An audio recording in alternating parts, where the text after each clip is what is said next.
In Srimad Bhagavatam, the gopis pray, "Of all the devotees, this Govardhana Hill is the best. O my friends, this hill supplies Krishna and Balaram, as well as their calves, cows, and cowherd friends, with all kinds of necessities: water for drinking, very soft grass, caves, fruits, flowers, and vegetables. In this way, the hill offers respect to the Lord. Being touched by the lotus feet of Krishna and Balaram, Govardhana Hill appears very jubilant."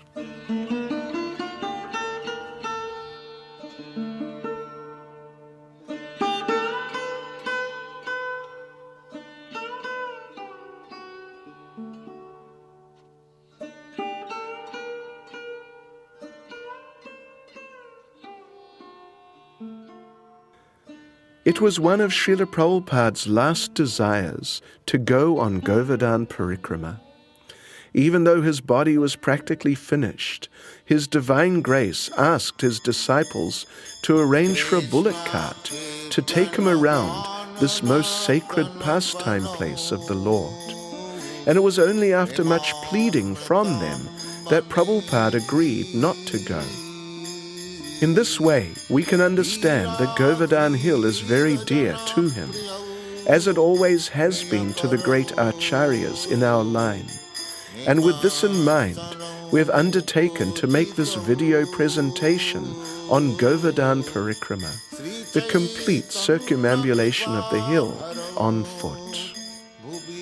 Our idea has been to present the beauty of this sacred hill and explain the different pastimes that took place around it. We pray to Srila Prabhupada that this small effort to please him will be successful. Krishna Kirtana Ganana Tana Paro Premamritam Banidhi Dhira Dhira Jana Priyakaram Nirmasaram. Here we see a map of Govardhana Hill. We'll be starting at Radhakund, the left-hand end on the top side, and then heading along to the right. When we reach the end, we'll come around and go back along the lower side of the hill, finishing again at Radhakund. It's early in the morning as we arrive on the edge of Radhakund town. We offer our prostrated obeisances in the holy dust of this sacred place and pray to the Lord to allow our parikrama to be successful. The whole walk is about 23 kilometers, which takes a minimum of 5 hours to complete, although normally we like to take our time and spend the whole day visiting the pastime places around the hill. This is a Krishna-conscious way of having a family outing, taking the time to do Govardhana Parikrama together. This family is doing Dandavat Parikrama, offering obeisances again and again until they cover the whole distance, which takes several days to complete. On the way to our first stop, Kusum Sarovar, we pass the Radhakanta Yugal Swarup Mandir, designed in classic palace architectural style. Then we move on to Kusum Sarovar.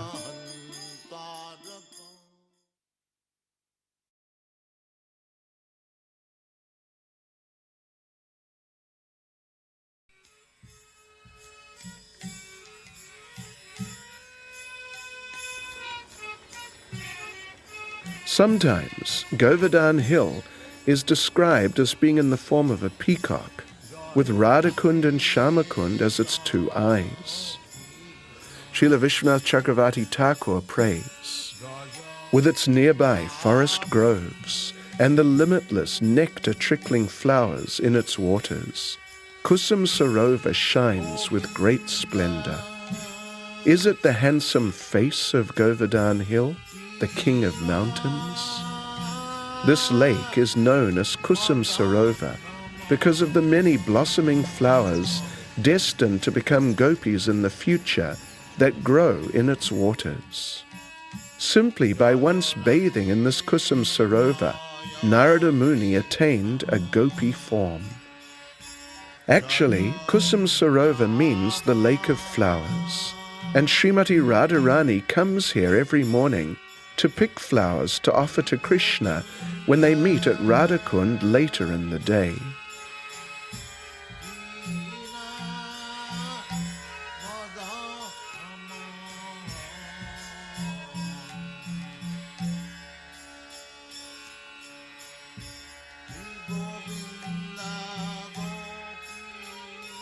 Devotees come to visit the shrines above the lake, built as offerings of thanks to Krishna after the Maharaj of nearby Bharatpur defeated the Muslims in battle about 300 years ago.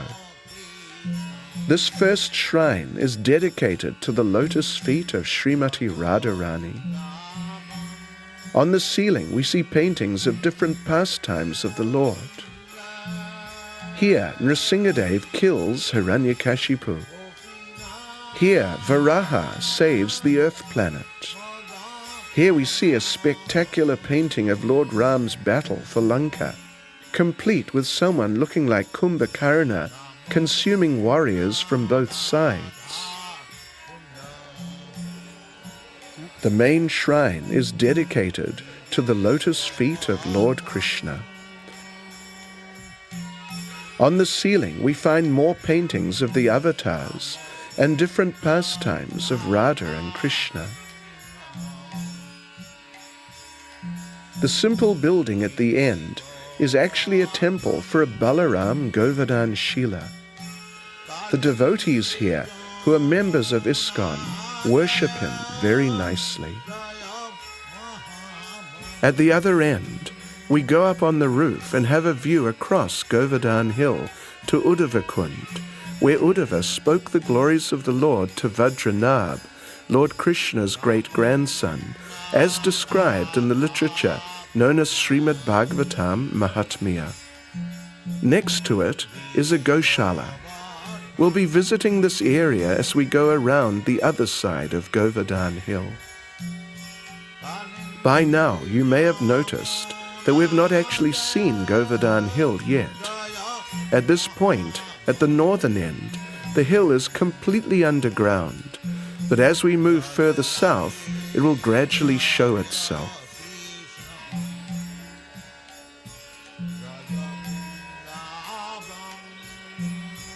Behind and to the left of the shrines at Kusum Sarovar is this temple dedicated to Uddhava and his recitation of Lord Krishna's message to the gopis.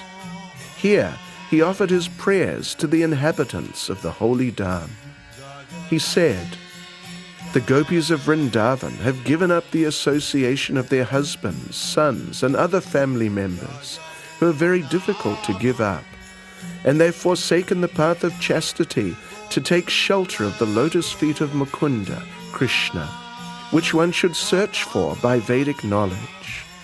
Oh, let me be fortunate enough to be one of the bushes, creepers, or herbs in Vrindavan, because the gopis trample them and bless them with the dust of their lotus feet."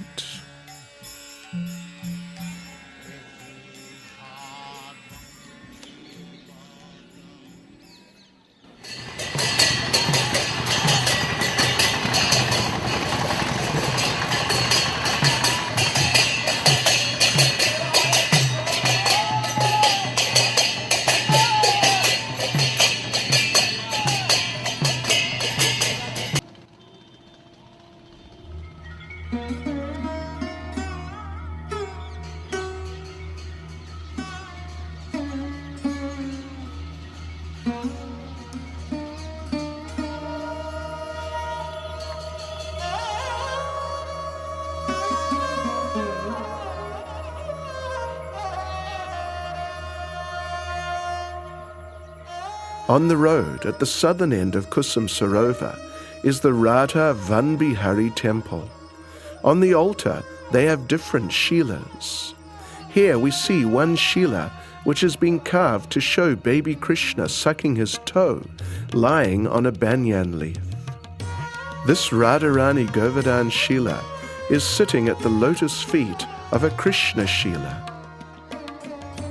In Govinda Lilamrita, there's a story of Radha and Krishna meeting here when Srimati Radharani was picking flowers with her friends. Krishna accused them of being thieves and said he would report them to the great king Cupid. And when the gopis tried to argue with him, he said he couldn't speak to them as he was a strict brahmachari and was not able to discuss anything with women. Finally, as we see in this picture here on the altar, Krishna combed Srimati Radharani's hair in the company of Lalita and Vishaka on the banks of Kusum Sarovar. This temple is run by ISKCON devotees, headed by His Holiness Bhakti Balapuri Maharaj.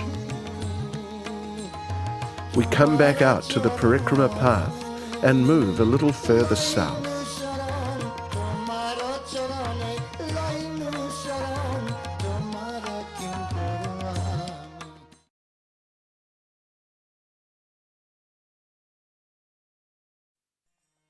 If we turn to the left, the path will take us to Narada Kund.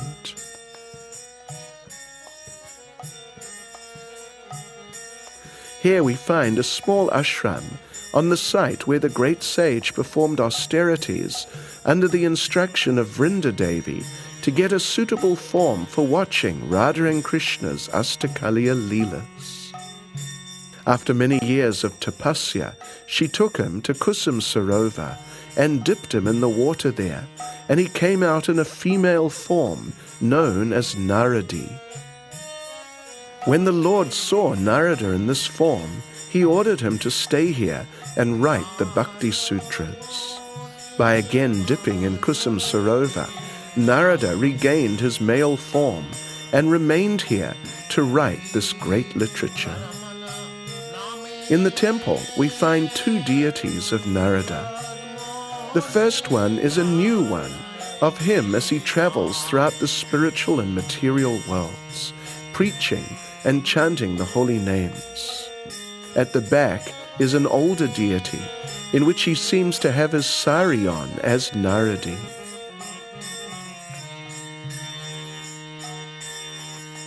Outside, by the side of the Kund, we find an elderly Gaudiya Vaishnava Vanaprastha couple applying their tilak after bathing in the Kund.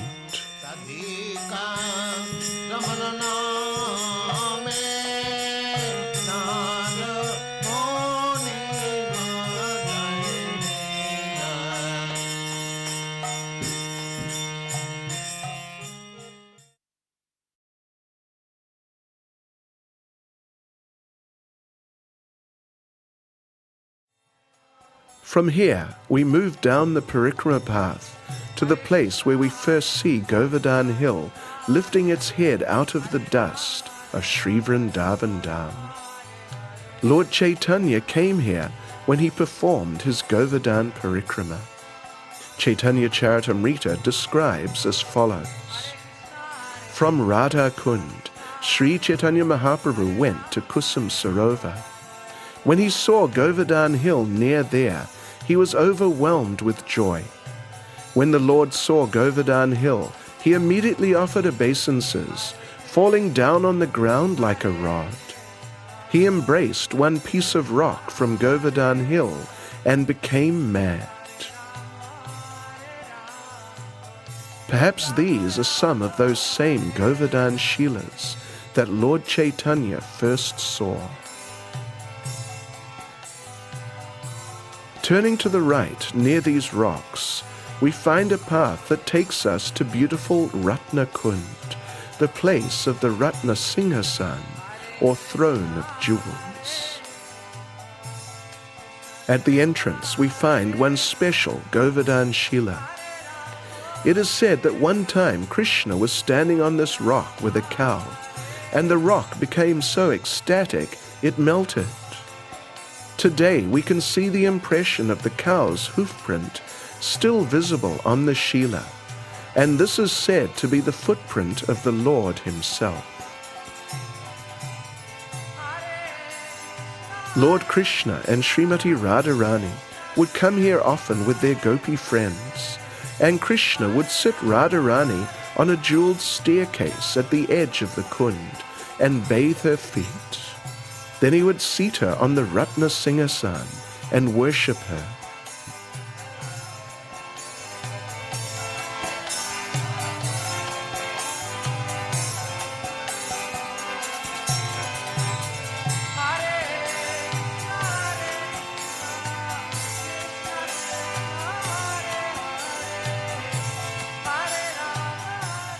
Srimad Bhagavatam describes the pastime in which Krishna and Balaram were dancing with their gopis near Ratnakund, and one great demon named Shankachuda came and kidnapped the girls.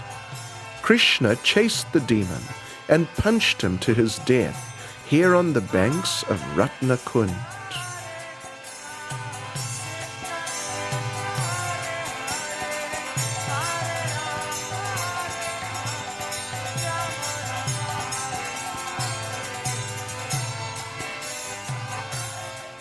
From the roof, we see Govardhana Hill just beginning to show his head through the dust of Vraj Mandala.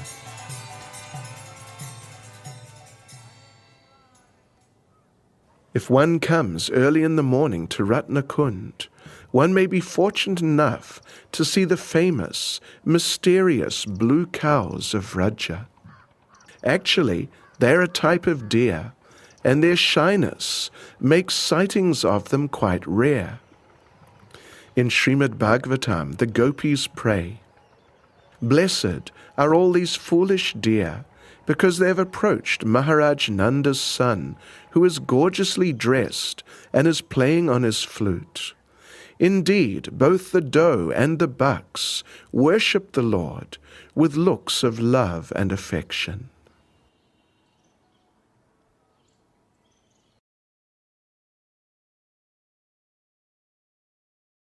If one walks back down the dirt path, one comes to Gwal Poka, where Krishna and Balaram and the cowherd boys would come every day to let the cows drink.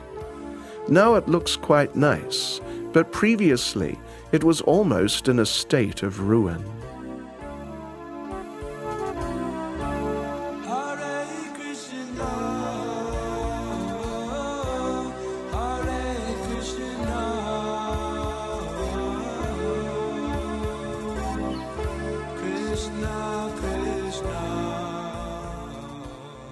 We return to the main parikrama path, continuing towards the south. We come to an area which is said to be connected with Lord Ram. While the bridge to Lanka was being built, Hanuman and the monkeys were collecting rocks and mountains to throw into the ocean. They say that Hanuman came here and tried to pick up Govardhana Hill to throw it into the ocean also, but as he tried to lift the hill, a voice came from the sky saying the bridge was finished. Govardhana Hill was disappointed at not being able to serve his Lord. But when Lord Ram was returning to Lanka, he stopped here and told Govardhan that the next time he appeared, he would definitely lift him and engage him in his pastimes. In this way, when the Lord appeared as Krishna, he lifted Govardhana Hill.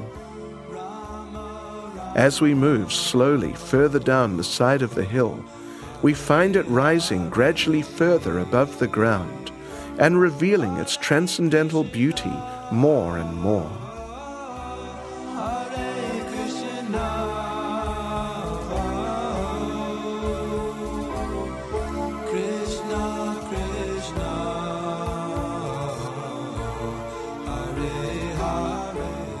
As one moves around Govardhana Hill, one finds different types of sadhus.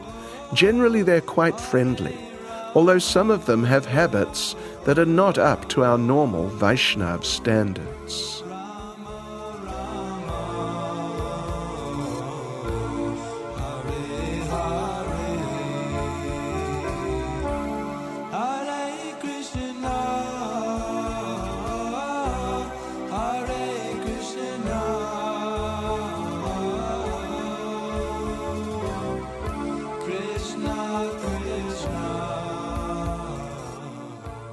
At the crossroads, we take the right-hand fork towards Govardhana town.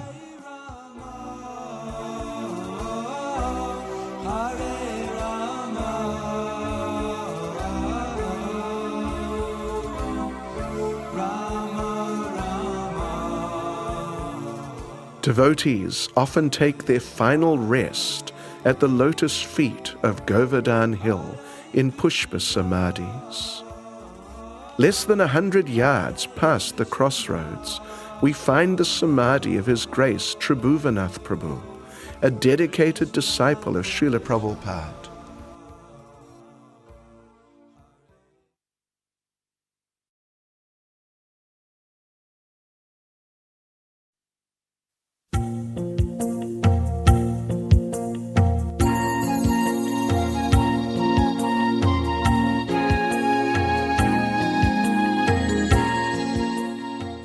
Now we're entering Govardhana town.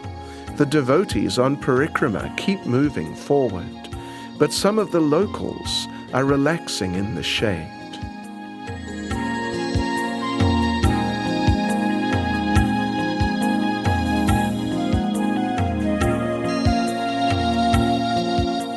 In Govardhana town, we go first to Manasi Ganga, the Ganges which came from Lord Krishna's mind.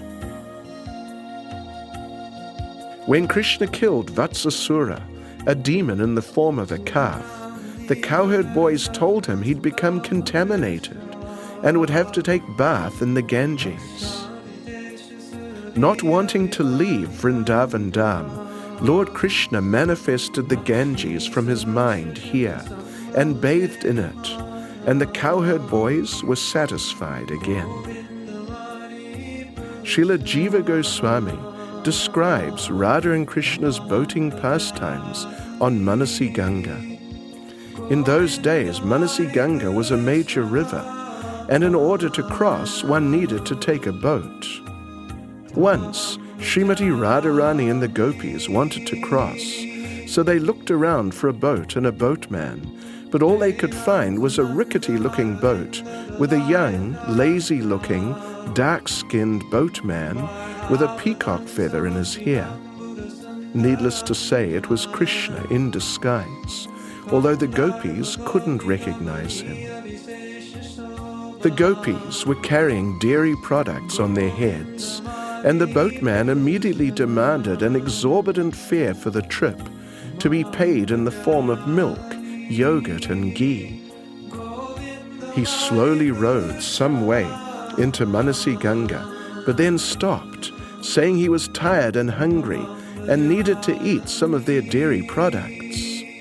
To their surprise, he consumed a major portion of what they were carrying and then collapsed in the boat, telling the gopis, "That was a big feast. Now I need to take rest for some time." He asked them to massage his arms and legs as he relaxed.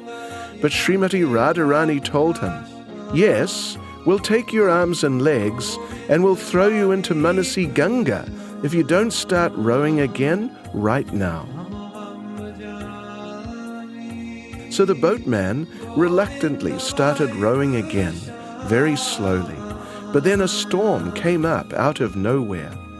The boatman told the gopis, "We're overloaded. You have to throw the rest of your dairy products overboard or we'll sink." After the gopis had done that, the boatman told them, "We're still overloaded. You have to throw all your jewelry overboard." The boat was sinking and rocking from side to side. So Srimati Radharani, in transcendental desperation, threw her arms around the boatman and appealed to him, "Save us, save us." Then, under his chadar, she felt something strange. She lifted his cloth, and what did she see? A flute. In this way, Srimati Radharani realized that this is none other than her beloved Nanda Nandan, Sri Krishna.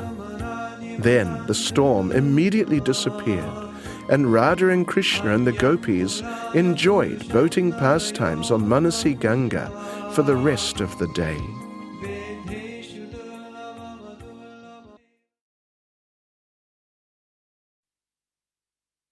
On the far side, we see a temple dome.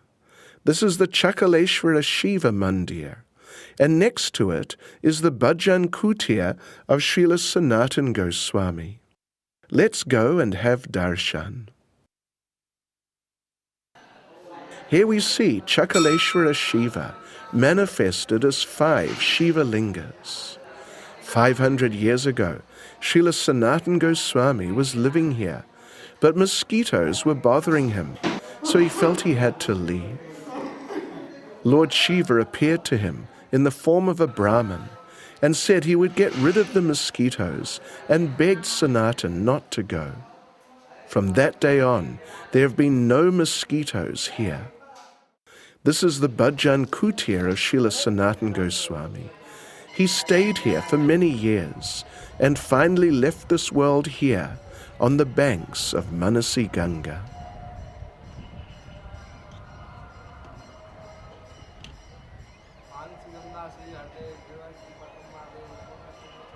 Here one friendly Brahmin chants some mantras to bless us.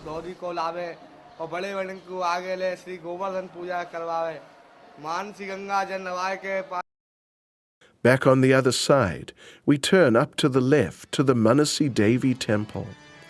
She's Yoga Maya, the presiding deity of the lake, always ready to protect the dam from any nonsense people.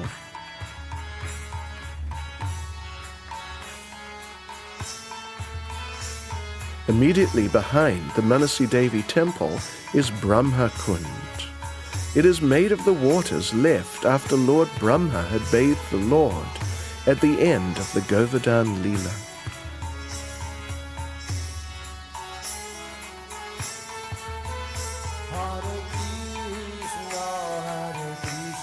If we continue on a little further, we come to the Haridev temple.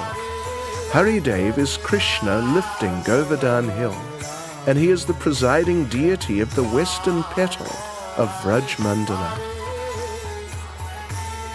The gopis would wait here to meet Krishna.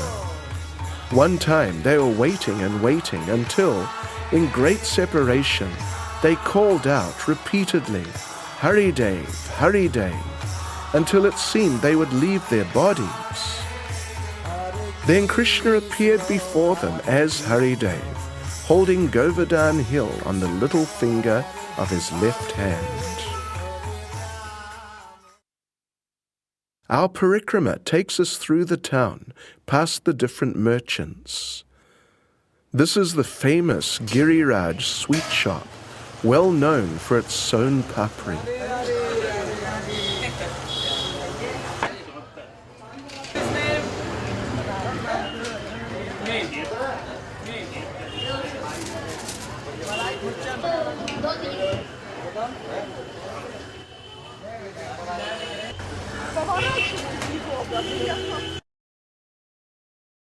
Then we enter the area known as Dan Gati, or the place of the tax-collecting pastimes.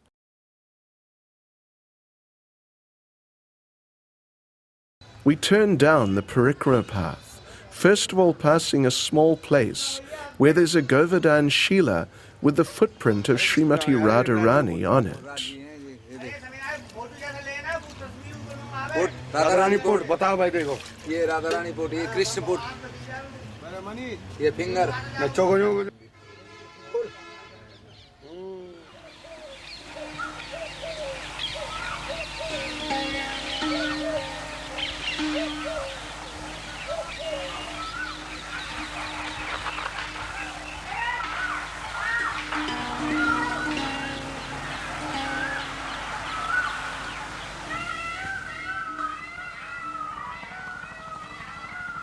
At the beginning of Kartik, it's an exceptionally beautiful area with many creepers with delicate pink flowers embracing the Govardhan Shilas.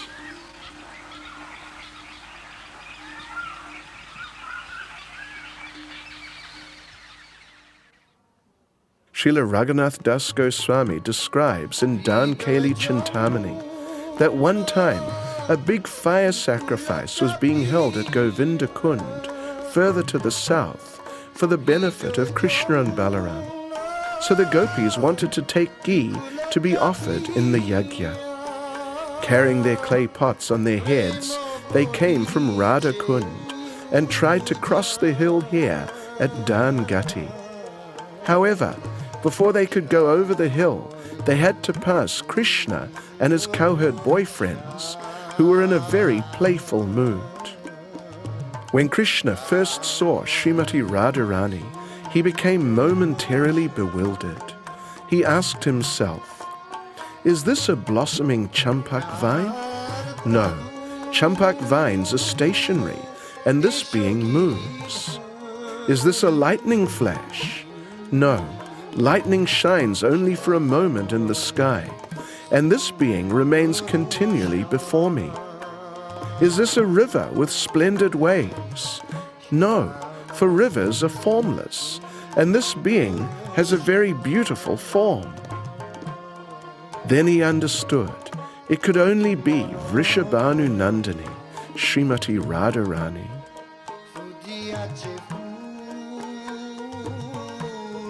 Krishna and the cowherd boys stopped the gopis and demanded a fantastic tax, or they wouldn't let them pass.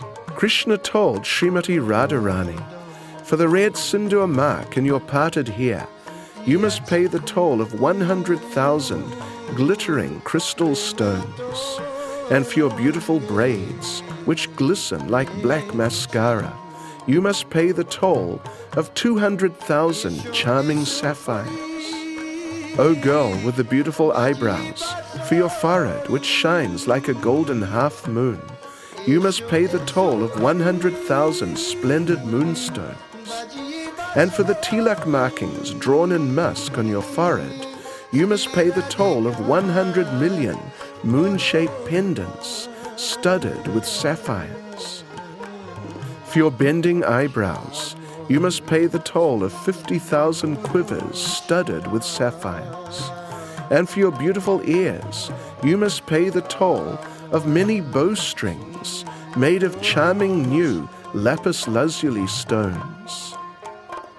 In this way, Krishna charged an amazing tax for each part of Srimati Radharani's transcendental body, and there was no possibility of her paying, but Krishna would not let the gopis pass till they paid.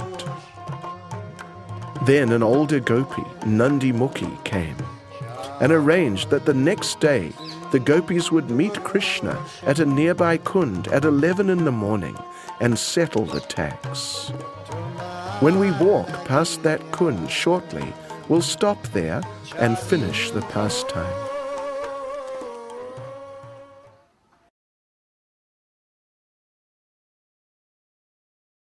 Our next stop will be the ISKCON temple at Govardhana Hill, Bhaktivedanta Ashram, which was acquired for Srila Prabhupada's movement by His Holiness Tamal Krishna Goswami and his intimate friend Giriraj Swami. The ashram is being run by Keshav Bharati Goswami. We asked him to explain something about the project's background.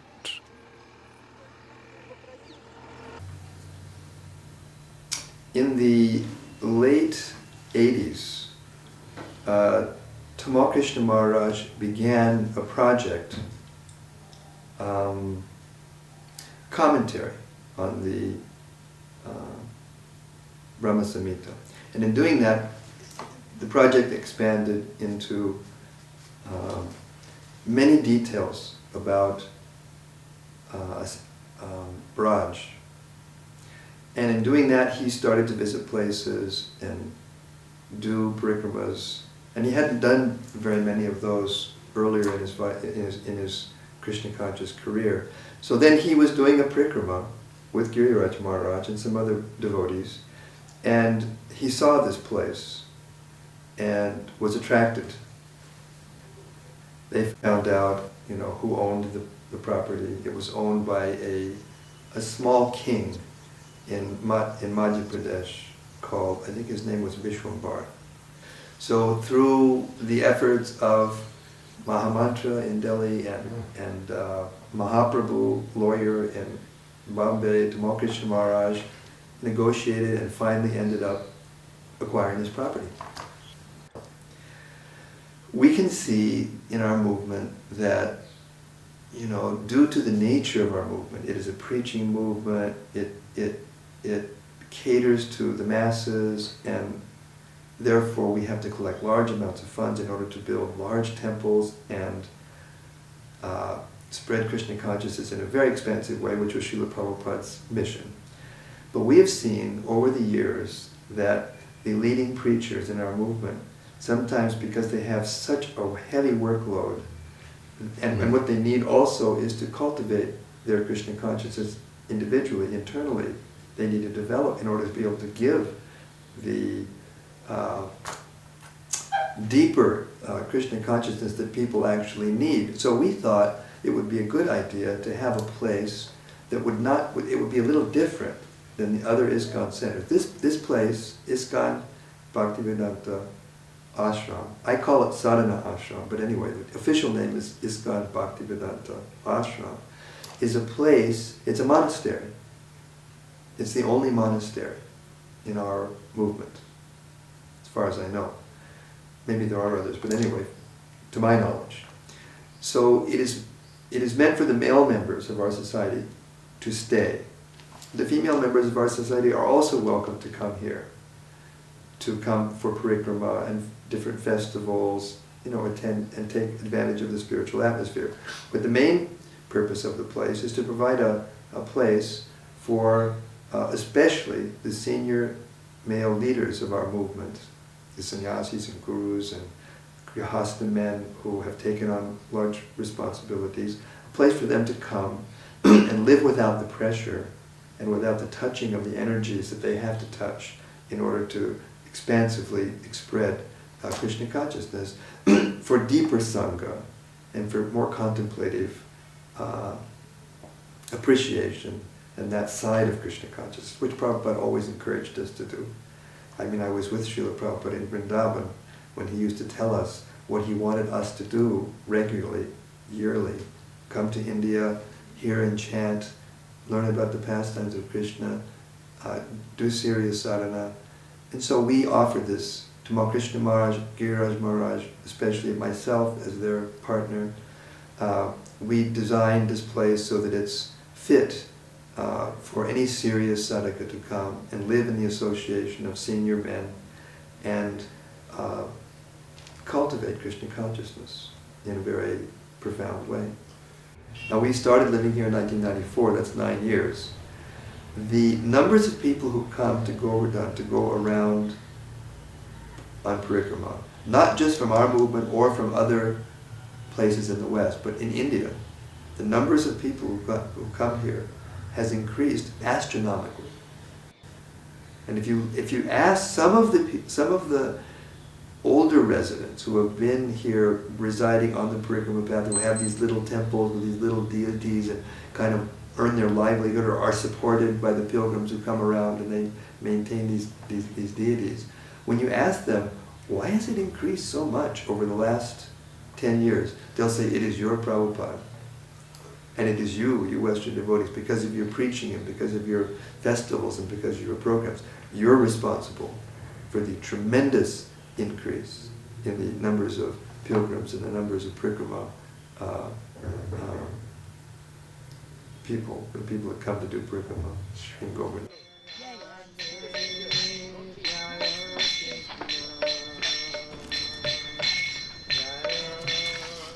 This is the Pushpa Samadhi of Tamal Krishna Goswami, well known as one of Srila Prabhupada's most dedicated disciples.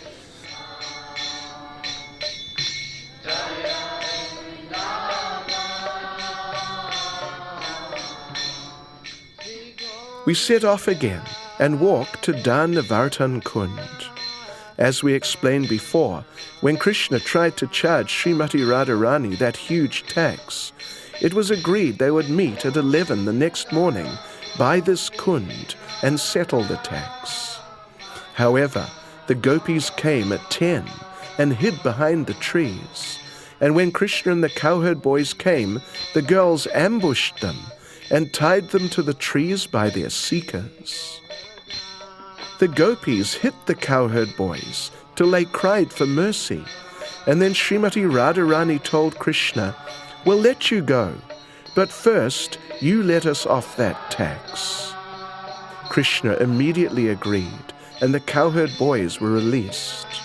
From that day, this Kund has been known as Dan Nivartan Kund, the Kund where the tax was nullified.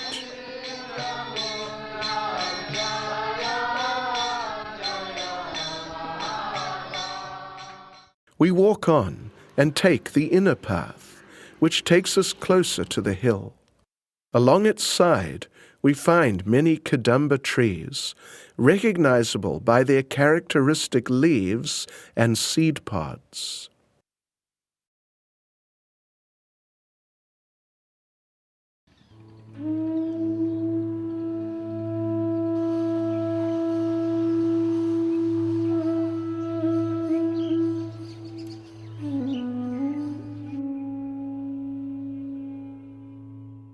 We read that previously the hill was very high, but now, as we see here, it's only about 50 or 60 feet above the surrounding ground level. In Lalita Madhava, Srila Rupa Goswami describes how this happened.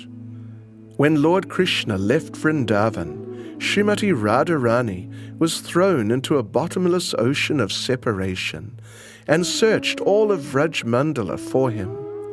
The last place she looked was Govardhana Hill. Seeing Radha's intense suffering in separation from Krishna, the Manasi Ganga completely dried up, and Govardhana Hill, which was so tall that the sun god's horses would stop every day to eat the grass at its summit, shrunk to the height of 100 arms.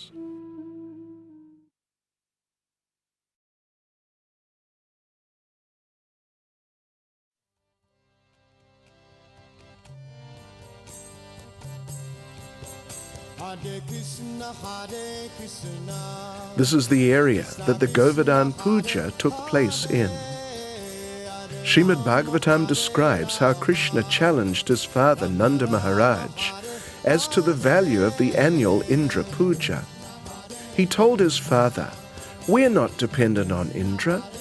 We're actually dependent on the cows as they sustain us, and on Govardhan Hill as it sustains the cows. And we're also dependent on the Brahmins who direct us in our lives. So instead of worshipping this Indra, we should worship them." Convinced by his young son's words, Nanda Maharaj announced to everyone, "Let the worship of Govardhan Hill begin." Krishna then told the inhabitants of Vrindavan, "Prepare very nice foods of all descriptions from the grains and ghee collected for the yajna. Prepare rice, dal, then halava, pakora, puri, and all kinds of milk preparations, like sweet rice, rabri, sweet balls, sandesh, rasgulla, and laddu." So, from Dangati to this point here, about 5 kilometers, and extending out from the hill for 1 kilometer, there were piles of sabjis, samosas, pakoras, chutneys, dal and rice of thousands of different varieties. Along the side of the hill in the hollows, there were lakes of sweet rice, condensed milk, and nectar drinks. Still to this day, on the occasion of Govardhan Puja, temples prepare thousands of preparations to offer to Krishna. Then Krishna manifested a gigantic form and stood on top of Govardhan Hill in front of them. Srila Prabhupada explains, when everything was complete, Krishna assumed a great transcendental form and declared to the inhabitants of Vrindavan that he was himself Govardhan Hill, in order to convince the devotees that Govardhan Hill and Krishna are identical.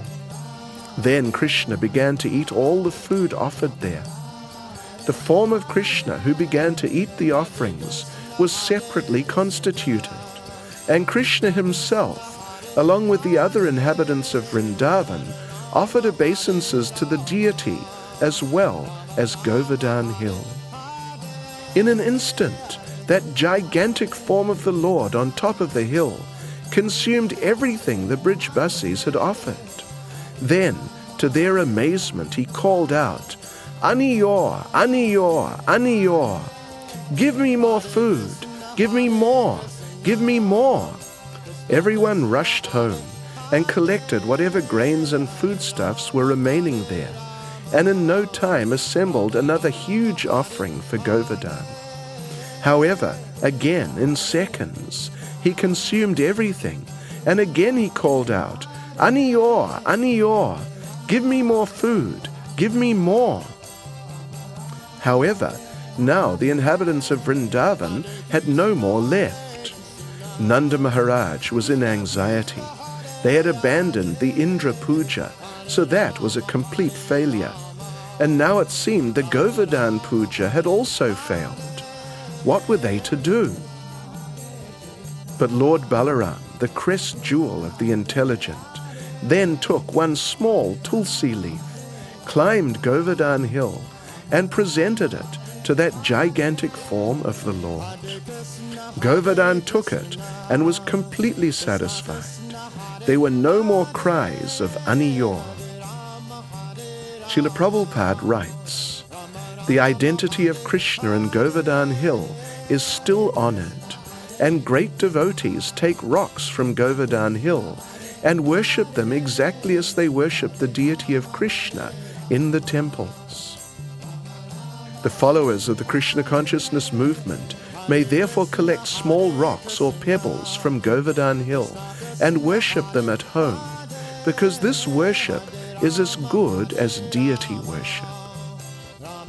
Now everyone was completely happy, and the Brijbasis did Govardhan Parikrama together, keeping the cows in front of them. Unfortunately, though, there was one person who was not happy at all, and that was Lord Indra. Shortly, when we reach Govindakund, we'll explain what happened next.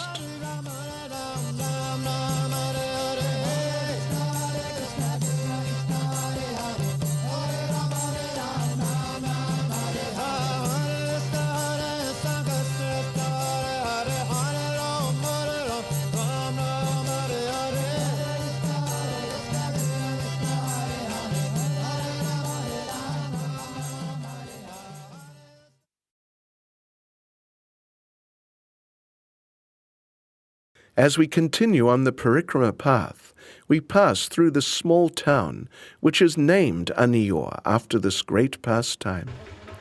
At the end of it we turn right, and then shortly afterwards we turn left to go to the temple of Lord Balaram. The larger deity is Balaram, and the smaller one is Krishna.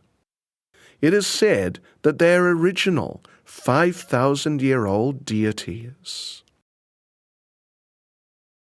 If we continue up the hill and turn left at the end, we come to this gate, which takes us to the place where Madhavendra Puri found the deity Gopal, as described in Chaitanya Charitamrita. It's a very pleasant garden area, set right at the foot of Govardhana Hill, and it's just suitable for a quiet picnic. In the temple, we're told that Madhavendra Puri found Gopal leaning against the rock at the back, with his foot on the Shila in the front. It is said that the marking at the top left is the impression of the Lord's foot, and the mark at the top right is from the hoof print of a cow.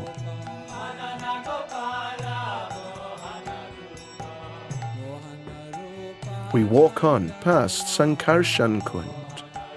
It is said that the Balaram deity was hidden in the waters here for many years during the rule of the Muslims. Chaitanya Charitamrita tells us that Madhavendra Puri installed Gopal on top of the hill near here. Perhaps that was near this old temple, or maybe where the new temple is. We know that Lord Chaitanya would not step on Govardhan, so even though people from other sampradayas do so, we don't, and therefore we don't visit these temples.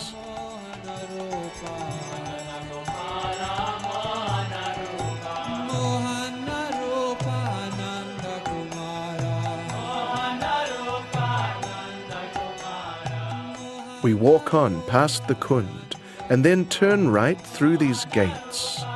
They take us into another garden area, and when we go through the gates at the end, we turn left. Now we're approaching Govinda Kund. On the way, we encounter this band of cheerful pilgrims.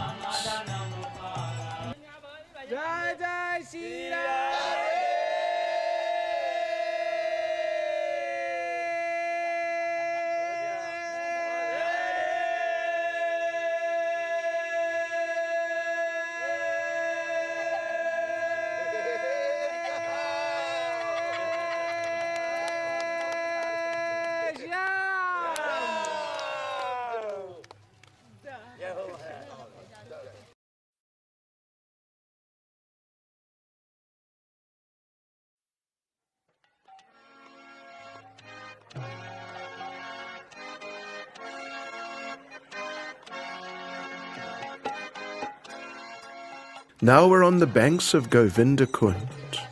On the side we see where Madhavendra Puri was sitting when he dreamt of Gopal and was instructed to take him out of the jungle at the place we saw earlier.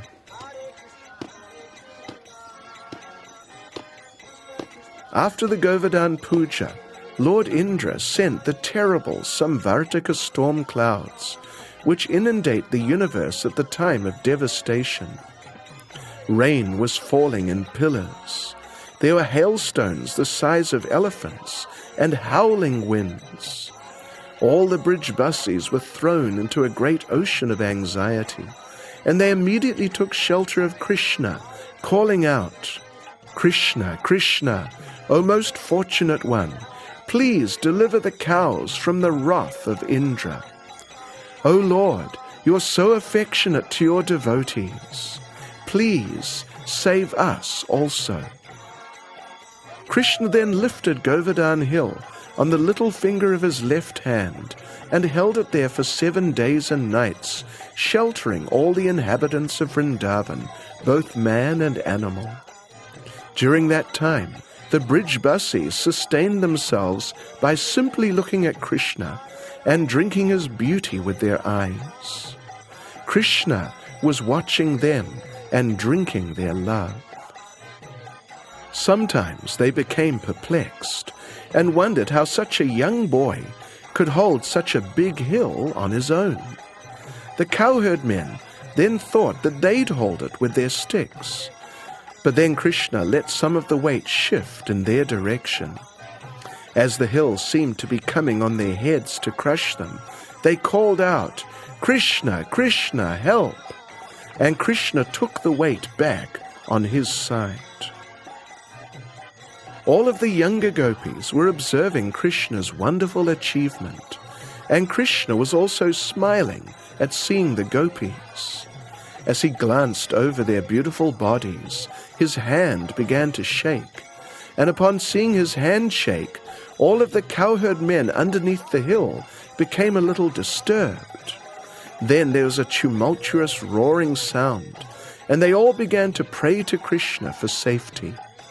At this time, Lord Balaram was smiling, thinking that these cowherd men had been frightened by the shaking of Govardhana Hill. But, seeing Balaram smile, Krishna thought that Balaram had understood his mind in observing the bodies of the gopis, and he immediately became bashful. After 7 days, Indra called off the storm clouds, and the skies became clear again. All the bridge buses came out, and Lord Krishna replaced Govardhana Hill as before. Indra came there to beg forgiveness from the Lord, performing a great abhishek in the company of all the demigods, great sages, personified oceans, holy rivers, and kunds. Everyone who was important in the whole universe was there. The Charanamrita from that abhishek filled this area and became the waters of Govinda Kund.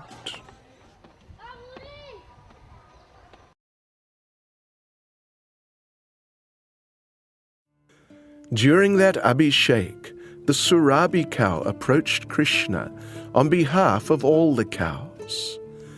In Srimad Bhagavatam, she tells the Lord, "O Krishna, Krishna, greatest of mystics, O soul and origin of the universe, you are the master of the world, and by your grace, O infallible Lord, we cows have you as our master. You are our worshipable deity.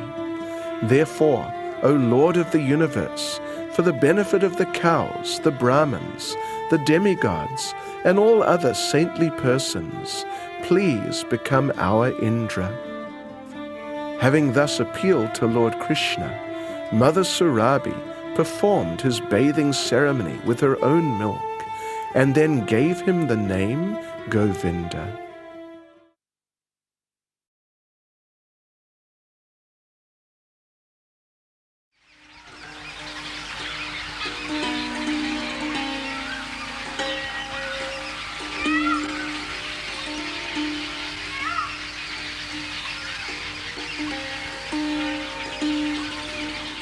As we move on past Govinda Kund, we come to a part of Govardhana Hill that is particularly beautiful. The trees sometimes hang over the Shilas, protecting them from the sun. In Srimad Bhagavatam, the gopis pray, "Of all the devotees, this Govardhana Hill is the best. O my friends, this hill supplies Krishna and Balaram, as well as their calves, cows, and cowherd friends, with all kinds of necessities: water for drinking, very soft grass, caves, fruits, flowers, and vegetables. In this way, the hill offers respect to the Lord. Being touched by the lotus feet of Krishna and Balaram, Govardhana Hill appears very jubilant."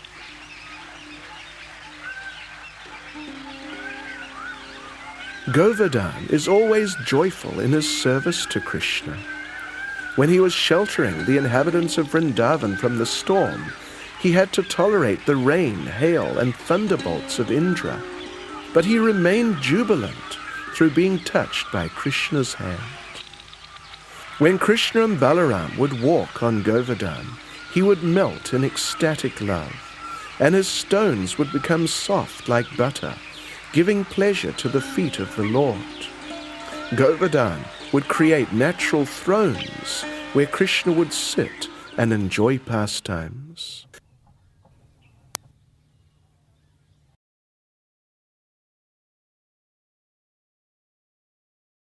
As we proceed south, we come across this temple of Lord Balaram. Here he's known as Doka Dauji, the older brother who's watching. Balaram was watching Krishna's spring rasa dance from the top of the hill here, and he became so ecstatic that his crown fell off and landed on this rock, which then melted in joy. Even today, we can still see the impression of Balaram's crown in it, and so it is known as the Mukut Shila, or the Shila of the crown.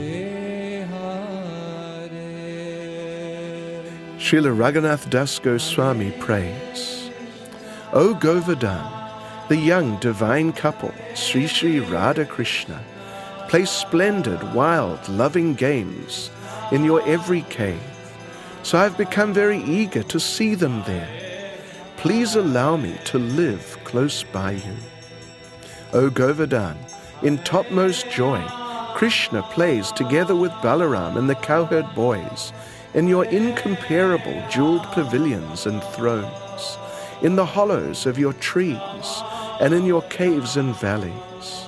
Please allow me to live close by you. O Govardhan, King of mountains, because the nectar of your name as Hari's best servant emanated from Srimati Radharani's pearl-like mouth, which was revealed by Vedic scriptures like Srimad Bhagavatam. You are called the new Tilak of Vraja. Please allow me to live close by you. O Govardhan, you are the witness of Radha and Krishna's tax game, which is an ocean of mellows.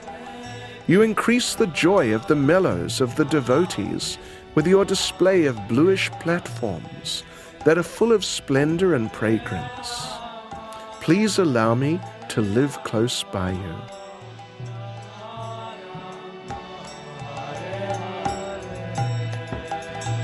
Hare Krishna, Hare Krishna, Krishna Krishna, Hare Hare, Hare Rama, Hare Rama, Rama Rama, Hare Hare.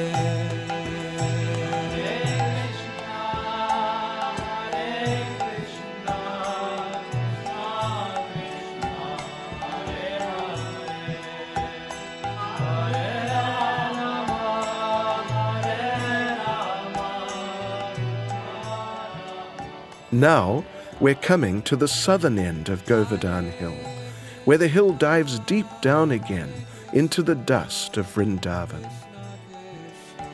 Hare Hare, Hare Rama, Hare Rama.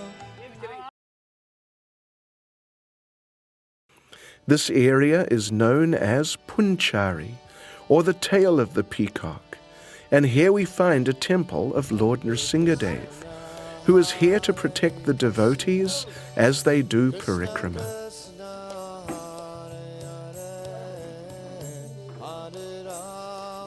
The pujari gives us special darshan of Lord Nrsingadev killing Hiranyakashipu.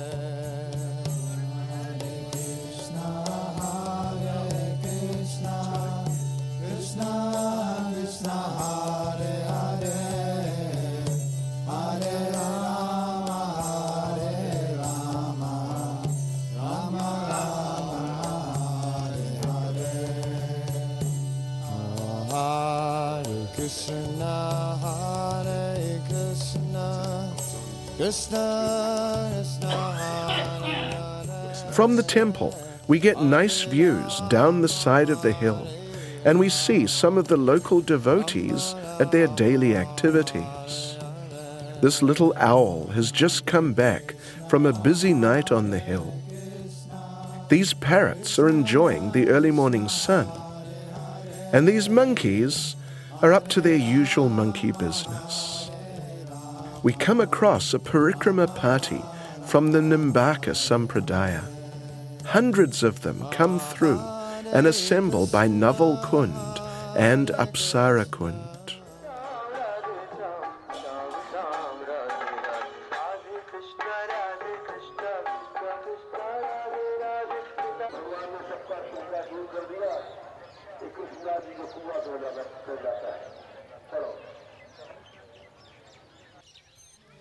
Then we go down to Naval Kund, named after Krishna, who's always ever fresh. First we go into this pleasant kunj to get a little rest from the hot sun. Radha and Krishna enjoy transcendental pastimes in places like this.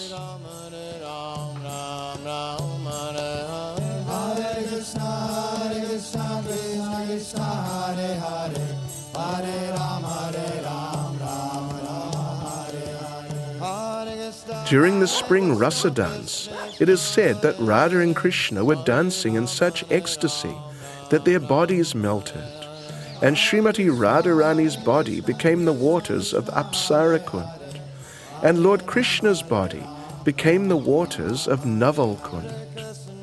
Others say that during the great Abhishek at Govinda Kund, the waters poured on Krishna by the heavenly Apsaras formed this Kund.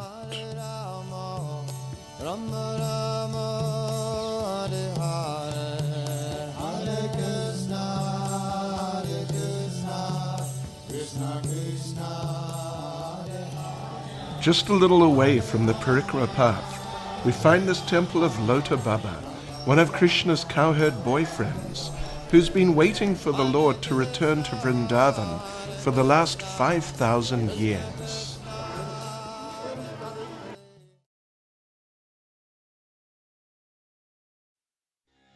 Now we start moving up the western side, towards the northern end of the hill. Our first stop will be at Rasastali, where Krishna begins his spring rasa dance. Here we see some old Kadamba trees. Actually, this area used to be filled with these trees, but now there are only a few remaining.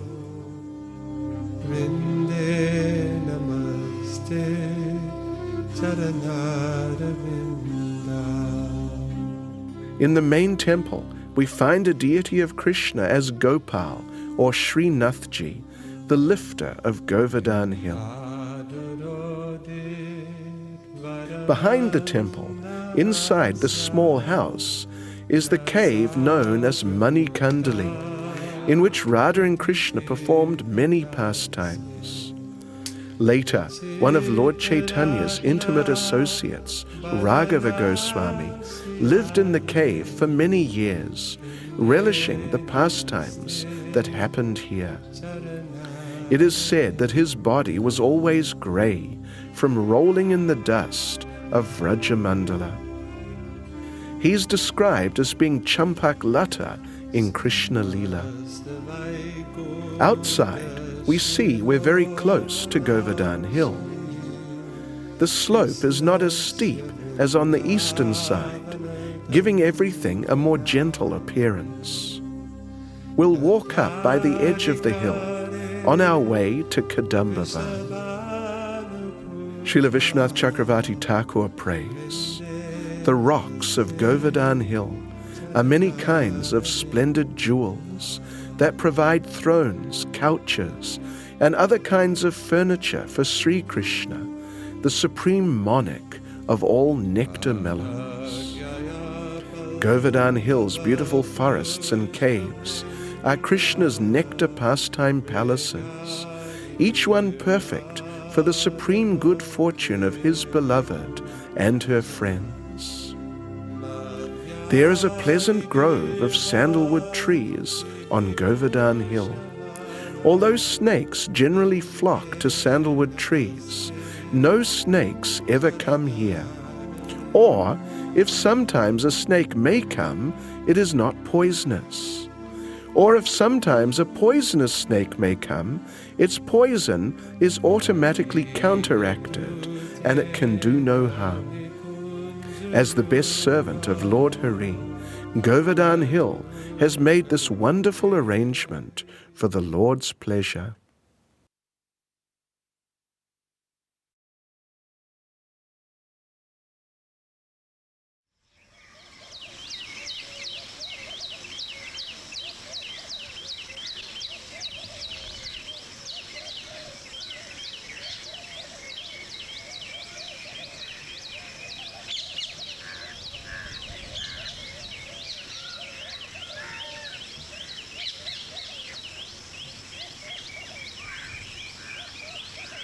In the evenings, the grey monkeys gather for their own types of pastimes. Foolish though they may seem, they're all special souls who've somehow earned the right to take birth in this amazing transcendental place. One can see how Krishna must have had great fun with them in his pastimes.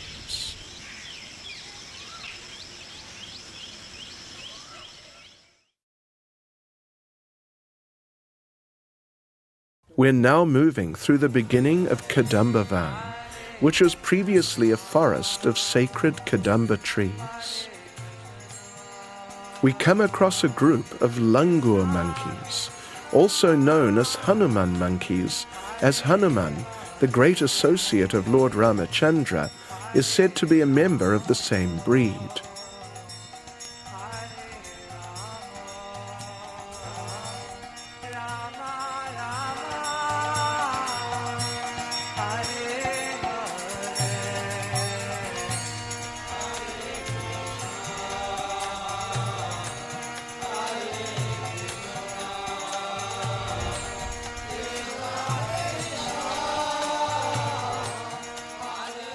In Gopal Champu, Srila Jiva Goswami describes that on the Ekadasi following the Govardhana Puja, Lord Indra realized he'd made a terrible mistake by attacking Lord Krishna and Sri Vrindavan Dham, and so he approached Lord Brahma, who he knew had recently offended Krishna, for advice on what to do when one commits such an offense. Lord Brahma said, "Yes, I offended the Lord, but not like you did. I don't know what to advise you." Indra became forlorn, and then Brahma had the idea that he could approach Krishna with the Surabhi cow in front of him, as the Lord is always fond of cows. When Indra came from the heavenly planets, he first landed here, and sure enough, there was Krishna. Indra offered dandavats and cried tears on the lotus feet of Krishna, begging for mercy. But Krishna paid no attention to him and simply walked away to the north. Those tears of Indra filled this kund, which is now known as Indra Kund.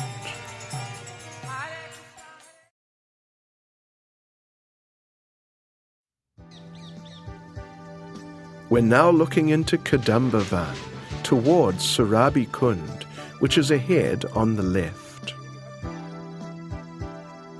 The Surabhi cow from the heavenly planets landed at Surabhi Kund, and here Indra finally approached Krishna with her in front of him. Surabhi appealed to the Lord to forgive Indra, and by her mercy, the Lord became inspired to excuse him. In this way, we can understand that this Surabhi Kund is very special. Surabhi is still residing here, and offenders who come here and chant and pray to her can get special mercy for dealing with their offenses. After this, Indra and Surabhi took the Lord to the other side of the hill and performed the Abhishek there.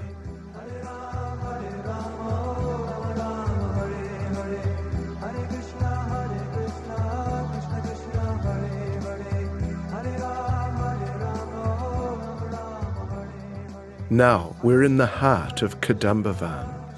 It is said that if one rolls in the dust here, one will achieve love of God very easily.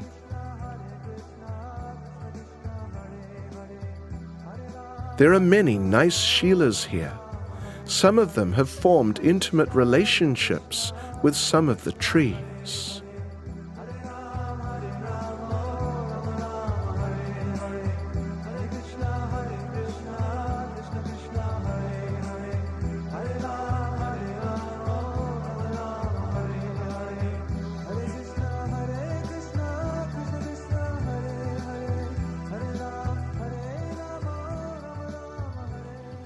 As we come out the other side of Kadambavan, we find Airavata Kund, where Airavata, Indra's elephant carrier, landed when he came for the Abhishek. Unfortunately now it's in a state of disrepair.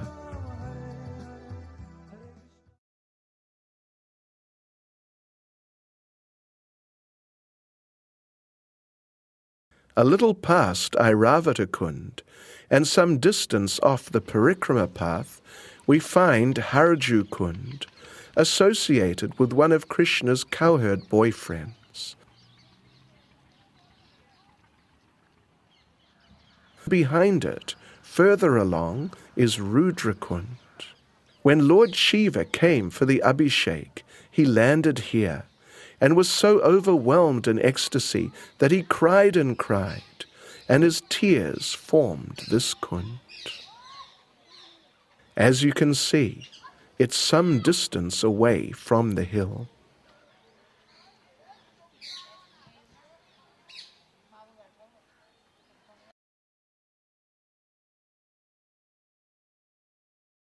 Back by the main Parikrama path, we begin to approach the town of Jatipur, which is associated with Vallabhacharya and his Pusti Marg. Here, people bathe Govardhana Hill with milk.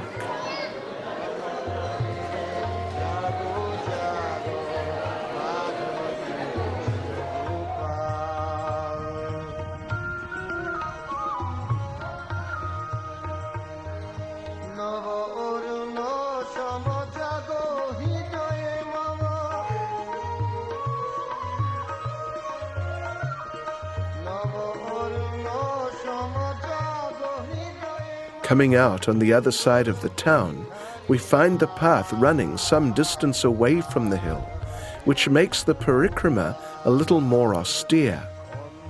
Srila Raghunath Das Goswami prays to Govardhana Hill. May Govardhana Hill, which by Krishna's mercy became the king of all mountains, and received the respectful tribute of its arch-enemy Indra, fulfill my desire. As it was held above the earth, it became so filled with happiness by experiencing the softness of its beloved Krishna's lotus hand. It did not even know it was being struck by Indra's thunderbolts. May Govardhana Hill fulfill my desire. Without taking shelter of the feet of the hill that is the best of Lord Hari's servants and full of love for the divine king and queen, how is it possible to attain pure devotional service? May Govardhana Hill fulfill my desire.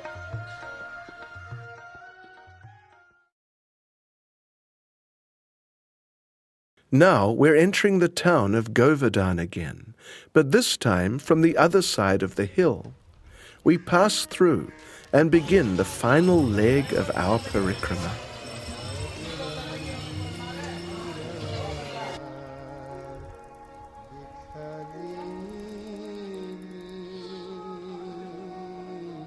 Along the path, we find a number of temples of demigods.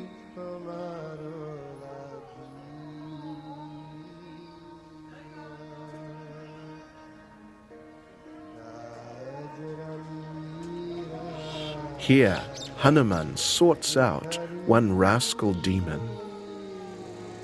Some distance to the right, we can see that Govardhana Hill is again becoming smaller and smaller. We decide to go in again, right next to the hill, to see it as it sinks back into the dust of Sri Vrindavan Dham. Generally, no one comes to this part of the hill, but here we find some very nice, quiet, secluded places where one can peacefully chant Hare Krishna and watch the hill gradually recede back into the dust.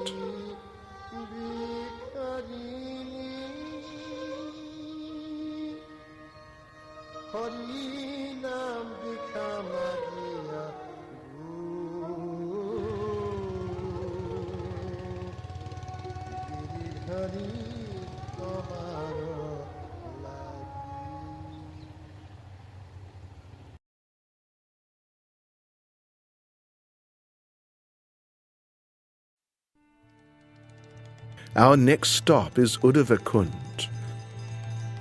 At this point, we're directly behind Kusum Sarovar, on the other side of Govardhana Hill. As we approach, we happen to catch a glimpse of another blue cow crossing the field and entering the forest.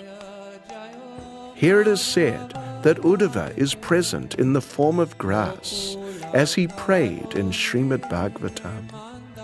The deity here is said to be one of the original 5,000-year-old deities of Vrindavan, known as Sri Sri Radha Uddhav Bihari. After the disappearance of Lord Krishna, his queens were feeling great separation from him. They remembered how, when the gopis were feeling separation from Krishna, Uddhava came and spoke to them about the Lord, and their separation was alleviated.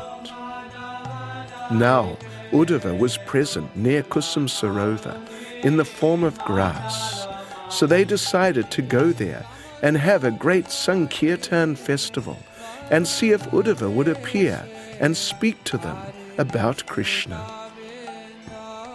In the company of Krishna's great-grandson, Vajranab, they went and performed Harinam there. At that time, Sri Uddhava appeared before everyone. Uddhava then instructed Vajranab and Lord Krishna's queens in Srimad Bhagavatam for 1 month.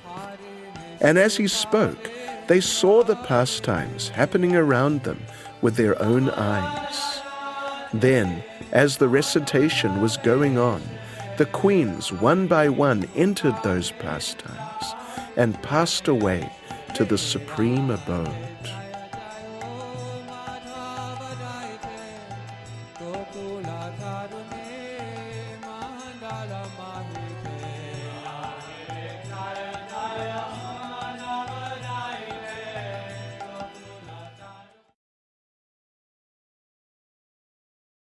Now we're entering Radha Kund, the final destination of our parikrama. We cross the bridge and look back to where we were in the morning. This shows us that Govardhana Hill is very long but very narrow. Radha Kund is the most sacred place in the universe. Srila Vishwanath Chakravarti Thakur prays, Shama Kund and Radha Kund are 2 great floods of the nectar of beauty. They are 2 great oceans of splendor. They are 2 beautiful roots from which sweet devotional service grows. They are 2 jewel mines of love. They are 2 seeds from which grow the jewel vines of transcendental pastimes. How did they become 2 splendid and nectar-sweet lakes? By seeing these 2 lakes, Radha and Krishna believe they are present in them. It is as if they directly see each other there. The wise say that by approaching these lakes, one directly approaches Radha and Krishna. Srila Prabhupada discusses, why is Radha Kund so exalted? The lake is so exalted because it belongs to Srimati Radharani, who is the most beloved object of Sri Krishna. Among all the gopis, she is the most beloved. Similarly, her lake, Sri Radha Kund, is also described by great sages as the lake that is as dear to Krishna as Radha herself. Indeed, Krishna's love for Radha Kund and Srimati Radharani is the same in all respects. As we make our way past Radha Kund and around the back of Shama Kund, we see the day slowly coming to a close. Finally, on the edge of the town, we offer our obeisances again in the dust of Vrindavan, in the same place we began in the morning. And we offer our thanks to Srila Prabhupada for having revealed Govardhana Hill to us and giving us the opportunity to perform this great parikrama.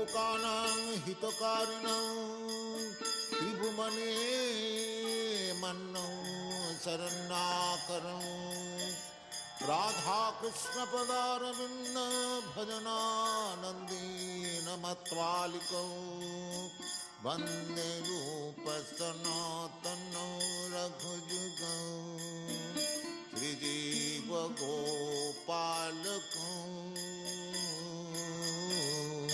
Krishna Kirtana Gana Natana Param